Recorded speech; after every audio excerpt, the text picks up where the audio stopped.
सद्गुरु को नमन। जय श्री मधुसूदन। आज मैं आपको भगवद गीता का छठा अध्याय सुनाने जा रही हूँ। छठा अध्याय सुनाने से पहले मैं आपको जो पहले 5 अध्याय थे उनके बारे में थोड़ा सा याद दिलवाना चाहती हूँ, जिससे आप उन सारी बातों को याद रखते हुए जब अगला अध्याय सुनेंगे तो आप उसको ज़्यादा अच्छे से कनेक्ट कर पाएंगे। जैसे पहले अध्याय के अंदर मैंने आपको बताया था कि सैन्य निरीक्षण के बारे में था वो अध्याय, जिसके अंदर जो अर्जुन हैं वो भगवान श्री कृष्ण से युद्ध ना करने का अपनी इच्छा प्रकट करते हैं। दूसरा अध्याय जो था वो था सांख्य योग। सांख्य योग के अंदर भगवान श्री कृष्ण अर्जुन को ये बताते हैं कि किस प्रकार से अपने कर्म करते हुए कर्मों से बंधना नहीं है, इसके बारे में भगवान बताते हैं। और साथ में ये बताते हैं कि ज्ञान योग के बारे में बताते हैं, क्योंकि अर्जुन के मन में ये वाला भावना थी कि मैं अपने सगे संबंधियों को कैसे मारूं, तो इसलिए भगवान श्री कृष्ण को ज्ञान योग देते हैं। ज्ञान योग के अंदर भगवान बताते हैं कि ये शरीर जो है, इस शरीर की कोई वैल्यू नहीं है, क्योंकि ये शरीर जो बना है तो एक दिन ये ख़त्म भी होएगा, मगर जो आत्मा है वो अजर अमर है। तो ज्ञान योग के अंदर भगवान श्री कृष्ण अर्जुन को आत्मा का ज्ञान देते हैं, उसी को ज्ञान योग कहा गया है इसके अंदर। साथ में भगवान कर्मयोग के बारे में बताते हैं, और कर्मयोग के अंदर भगवान अर्जुन को कहते हैं क्योंकि तुम एक क्षत्रिय हो, तुमको कर्म करना तुम्हारा बनता है, और कर्म योग ही भगवान कहते हैं सबसे प्रिय भगवान को कर्म योग ही है। और कर्म योग के बारे में बहुत सारे एग्जाम्पल्स देकर भगवान श्री कृष्ण अर्जुन को समझाते हैं कि कर्म योग क्यों करना ज़रूरी है। उसके बाद इसी अध्याय में, दूसरे अध्याय के अंदर ही, सांख्य योग के अंदर ही भगवान स्थित प्रज्ञ और स्थिर बुद्धि के बारे में बताते हैं समाधि की अवस्था क्या होती है। समाधि की अवस्था भगवान के हिसाब से वो अवस्था है जिसके अंदर किसी भी मनुष्य, मतलब जैसे अगर हम जो साधारण लोग हैं, अगर हम भी चाहें तो हम भी समाधि की अवस्था में जा सकते हैं। समाधि की अवस्था वो अवस्था नहीं है कि आपने सब कुछ बिल्कुल त्याग कर और आपने बिल्कुल समाधि में एक उसमें बैठ गए, बस बहुत टाइम तक आपने कुछ खाया पिया नहीं। हम सोचते हैं शायद वो समाधि होगी। भगवान के सबसे अच्छा भगवद गीता के अंदर एक्चुअली यही चीज़ है इसके अंदर कि जैसे हमारी पूरी दुनियादारी है जिसके अंदर हम लोग रह रहे हैं, उसमें रहते हुए भगवान बता रहे हैं कि कर्म कैसे करने हैं। उसी में रहते हुए कोई भी पुरुष जो है, कोई भी मनुष्य जो है, वो अपने को ज्ञान योग से कैसे उजागर कर सकता है, कर्म योग कैसे कर सकता है, वो समाधि की अवस्था में भी जा सकता है। तो भगवान ये सारी चीज़ें जो मैंने आपको पहले सुनाई थी, तो आप उन अध्यायों को जब दोबारा से सुनेंगे तो आप डिटेल में उसको समझ पाएंगे। और मेरी आपसे रिक्वेस्ट है कि आप उनको बार बार रिपीटेडली जब सुनता है कोई चीज़ या पढ़ता है तो उसी से ही अच्छा सा ज्ञान प्राप्त होता है। तो आप उन अध्यायों को वापस जाकर ज़रूर सुनिएगा। और साथ में जैसे अभी मैं आपको बता रही थी कि जो भगवान ने कहा समाधि की अवस्था जो है, समाधि की अवस्था भगवान के हिसाब से जब कोई भी स्थिर बुद्धि है, मतलब कभी भी कोई भी कर्म करते हुए जिसका मन भटकता नहीं है, जो दुख सुख में एक समान रहता है, जिसकी बुद्धि समत्व के भाव में रहती है, स्थिर रहती है, उस पुरुष को भी, उस मनुष्य को भी भगवान कहते हैं वो समाधि की अवस्था में ही कहलाता है। जब विचलित नहीं होता मन, वो समाधि की अवस्था ही कहलाती है भगवान के हिसाब से। तो इस प्रकार से भगवान इस अध्याय के अंदर, सांख्य योग के अंदर, ये सारी चीज़ें बताते हैं। और उसके बाद भगवान फिर अर्जुन को, तो तीसरा अध्याय आता है वो कर्म योग का आता है। कर्म योग के अंदर भगवान अर्जुन को कहते हैं कि मेरे लिए इस पूरे ब्रह्मांड में कोई भी चीज़ अप्राप्य नहीं है। मैं जो चाहूँ वो प्राप्त कर सकता हूँ, मगर उसके बाद भी फिर भी मैं कर्म करता हूँ, क्योंकि मैं ये जानता हूँ कि अगर मैं कर्म करूँगा तो मनुष्य जो है वही उसको देख के वो भी वही आचरण करेंगे। तो इसी प्रकार से तुमको भी कर्म करना चाहिए, जिससे आने वाली जो पीढ़ियाँ हैं वो तुमको देखकर वो आचरण कर सकें, वो भी अपने कर्म कर सकें। मगर कैसे कर्म कर सके? आसक्ति रहित कर्म कर सकें। तो ये जो अध्याय जो था, ये तीसरा अध्याय जो था, ये कर्म योग था। इसके अंदर भगवान बहुत अच्छा से एक चीज़ बोलते थे, जब भगवान ने आखिरी में बोला था, उन्होंने कहा था कि शरीर से जो श्रेष्ठ हैं वो इंद्रियां हैं, इंद्रियों से श्रेष्ठ मन है, मन से श्रेष्ठ बुद्धि है, और बुद्धि से भी श्रेष्ठ आत्मा है। तो उन्होंने इसमें कहा था इसलिए आत्मा को हमें जानना है और बुद्धि के द्वारा मन को हमें कंट्रोल करना है। इस प्रकार से करते हुए जब हम कोई कर्म करते हैं तो भगवान कहते हैं कि वही कर्म जो है, वो कर्म जो है, मैं उसके आपके सारे बंधन उससे काट देता हूँ। उसके बाद आता है चौथा अध्याय आता है। चौथे अध्याय के अंदर उसका नाम था ज्ञान कर्म संन्यास योग। जैसे मैं आपको इसके नाम से ही मैंने आपको पहले ही बताया था, ज्ञान कर्म संन्यास योग का मतलब क्या है? ज्ञान के द्वारा, मतलब कौन सा ज्ञान? जो मैंने अभी बताया, ज्ञान का मतलब आत्मा का ज्ञान। आत्मा का जब हमें ज्ञान हो जाता है कि ये शरीर नहीं है, आत्मा है, जब हम इस ज्ञान को अपने अंदर संजो लेते हैं, इस ज्ञान से उजागर जो मनुष्य है वो कर्म जब करता है और आसक्ति रहित कर्म करता है, जब आसक्ति रहित कर्म करता है इसका मतलब वो क्या है, एक संन्यास योग के अंदर आ गया है। उसको अब किसी से आसक्ति नहीं है और वो ये मान लेता है कि उसकी इंद्रियां जो भी कर्म कर रही हैं वो खुद नहीं कर रहा, ये उसके जीवन के लिए ज़रूरी है इसलिए वो कर्म कर रहा है और उन कर्मों से वो बंधता नहीं है। तो इस प्रकार का जब किसी भी मनुष्य के अंदर ज्ञान आ जाता है तो उस अध्याय को भगवान ने चौथे अध्याय में समझाया था, उसका नाम था ज्ञान कर्म संन्यास योग। उसके बाद और साथ में इसमें एक चीज़ और बहुत अच्छी बताई थी, भगवान ने कहा था तत्व से जान लेना मुझे, जो भी मनुष्य मुझको तत्व से जान लेता है उस मनुष्य के लिए मैं बिल्कुल भी अदृश्य नहीं हूँ। और भगवान ने इस अध्याय के अंदर चौथे अध्याय में बताया था कि यज्ञ कैसे करा जाता है। भगवान ने वही सब चीज़ें थी कि यज्ञ जो है आहुति देने वाला यज्ञ नहीं होता, अपने इंद्रियों को जो वश में करता है, अपने को जो कंट्रोल करता है वो भी एक प्रकार का यज्ञ है। तो यज्ञ के अंतर्गत भगवान ने इसके अंदर बहुत सारी बातें बताई थी। अहिंसा का भी कहा था कि अहिंसा भी एक अहिंसा का जो व्रत है ये भी एक यज्ञ के समान ही है। ये चौथा अध्याय था।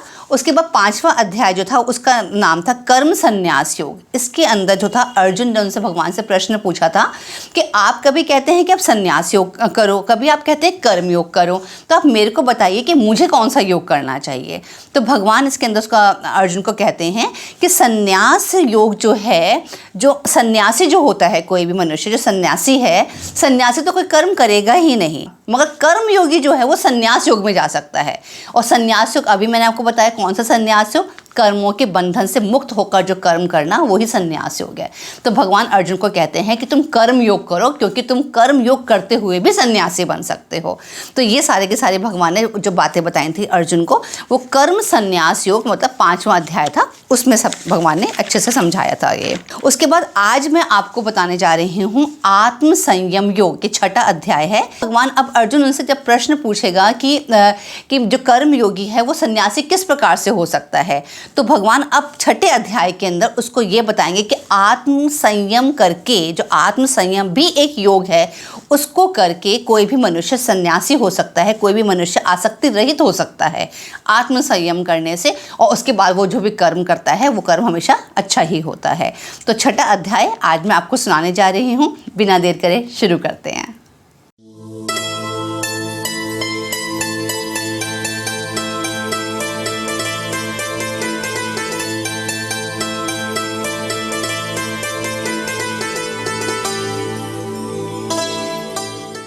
छठा अध्याय आत्म संयम योग।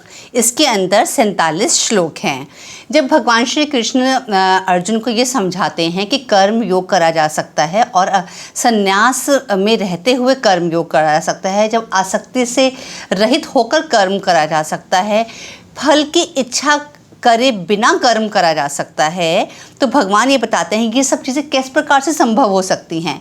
ये जब हम आत्म संयम करते हैं, जब कोई भी मनुष्य आत्म संयम करता है, आत्म संयम के योग में आरूढ़ हो जाता है, तब वो इस प्रकार के कर्म करता है। और भगवान साथ में बताते हैं कि जब वो इस प्रकार के फल की इच्छा करे बिना जब कर्म करता है तो उसके लिए वही चीज़, जो अभाव जो हैं, जितने भी अभाव होते हैं उस समय उसको जो महसूस हो रहे होते हैं, जब वो अपने इंद्रियों को वश में करके अभाव में रह रहा होता है, तो वही अभाव जो हैं उसके लिए क्या बन जाते हैं, उसके लिए कल्याणकारी बन जाते हैं। तो भगवान ये सब चीज़ें उसको बताते हैं। उसके बाद भगवान कहते हैं कि जिस मनुष्य ने मन और इंद्रियों सहित शरीर जीता हुआ है वह तो अपना ही मित्र है, और जिसने ऐसा नहीं करा हुआ वह अपना शत्रु है। सर्दी गर्मी सुख दुख आदि में तथा मान और अपमान में जिसका अंतःकरण शांत है, ऐसा जो पुरुष है वो अपने ज्ञान के द्वारा परमात्मा को प्राप्त कर लेता है। जिसकी इंद्रियां भली भांति जीती गई हैं और जिसके लिए मिट्टी पत्थर सुवर्ण सब एक समान है, वह पुरुष जो है वो क्या कहलाएगा, भगवत प्राप्त पुरुष कहलाएगा। इसी प्रकार आगे भगवान कहते हैं कि योगी अकेला ही एकांत स्थान में स्थित होकर आत्मा को परमात्मा में लगाए। अब यहाँ पर भगवान बता रहे हैं कि किस प्रकार से आत्म संयम करा जा सकता है। तो उसके लिए भगवान कहते हैं जो जिसके मन में ये भाव आता है आत्म संयम का, उसको इसकी कैसे प्रैक्टिस करनी चाहिए। उसको एकांत स्थान में जाकर अकेला ही योगी को बैठना चाहिए और शुद्ध भूमि में जिसके ऊपर कुशा वस्त्र बिछे हों, जो ना बहुत ऊंचा हो और ना बहुत नीचा हो, ऐसे आसन पर जाकर उसको स्थित होना चाहिए। उस आसन पर बैठकर चित्त और इंद्रियों की क्रियाओं को वश में करते हुए मन को एकाग्र करके अंतःकरण की शुद्धि के लिए योग का अभ्यास करना चाहिए, जिसके बारे में हम लोग ज़्यादातर इन सब बातों को मेडिटेशन बोलते हैं। तो इस प्रकार से जो योगी करता है वो मेरे परायण होकर स्थित हो जाता है, इस प्रकार भगवान बता रहे हैं। अब भगवान आगे कहते हैं कि अर्जुन को बता रहे हैं भगवान कि जो बहुत ज़्यादा खाने वाला पुरुष है या जो बहुत कम खाने वाला है, ये जो बहुत ज़्यादा शयन करने वाला है या फिर जो बिल्कुल भी शयन करने वाला नहीं है, इस प्रकार का जो पुरुष होता है वो कभी भी सिद्ध नहीं हो सकता। वो कभी भी उसको योग मुद्रा में स्थित नहीं मानेंगे, उसको योगी नहीं मानेंगे। बल्कि भगवान कहते हैं कि जो दुखों का नाश करने वाला जो योग होता है वो तो यथा योग्य आहार विहार करने वाले का, यथा योग्य शयन करने वाले का, जो इस प्रकार के जो यथा योग्य मतलब बैलेंस तरीके से जो शयन भी करता है मगर योग में भी आरूढ़ है, जो खाता भी है मगर बैलेंस तरीके से खाता है। तो भगवान यहाँ पर जोर दे रहे हैं कि जो बैलेंस तरीके से जीता है वो ही इस प्रकार का योग कर सकता है। तो ये हमारे लिए भी एक लेसन है कि हर चीज़ के अंदर, इस यूनिवर्स के अंदर बैलेंस की ही बात करी गई है।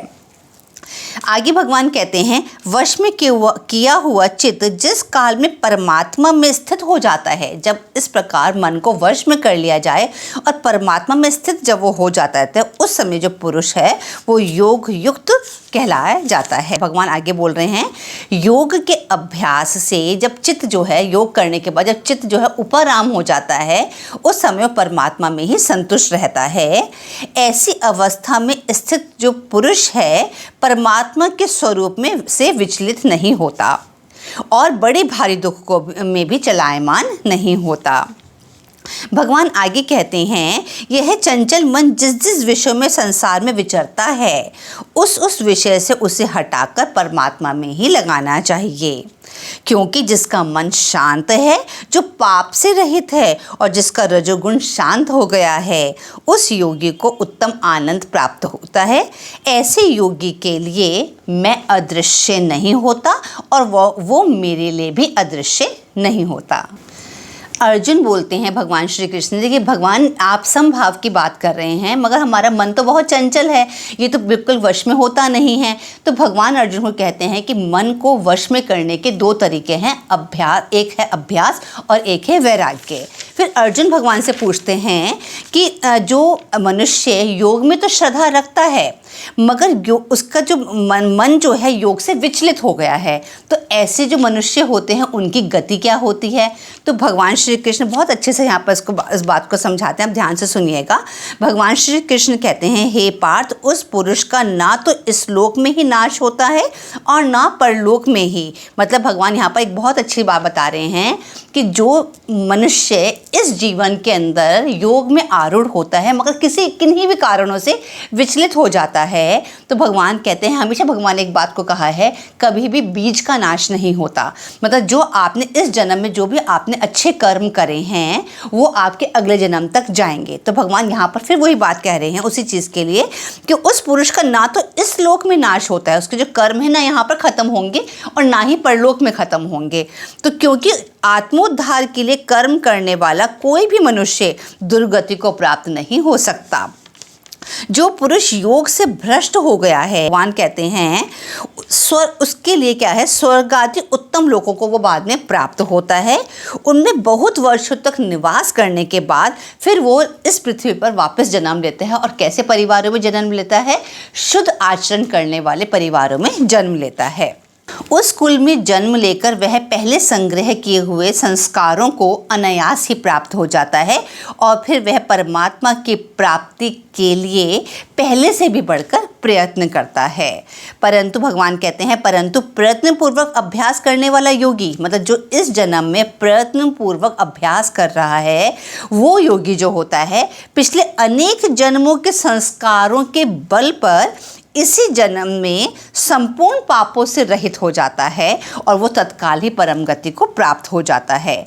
भगवान आगे कहते हैं कि हे अर्जुन, योगी सबसे श्रेष्ठ है, इसलिए तू योगी हो। तो उम्मीद करती हूँ कि आज का ये एपिसोड आपको अच्छा लगा होगा और मेरी कोशिश है, थोड़ा सा मैं जानती हूँ कि समय ज़्यादा लग जाता है और क्योंकि ये बातें कुछ इस तरीके की हैं कि मैं अगर सोचूंगी कि मैं स्किप करके सुनाऊँ आपको और आधी अधूरी सुनाकर मैं छोटा करके सुना सकूँ तो शायद मे बी मतलब आप समझ ही नहीं पाएंगे उस बात को।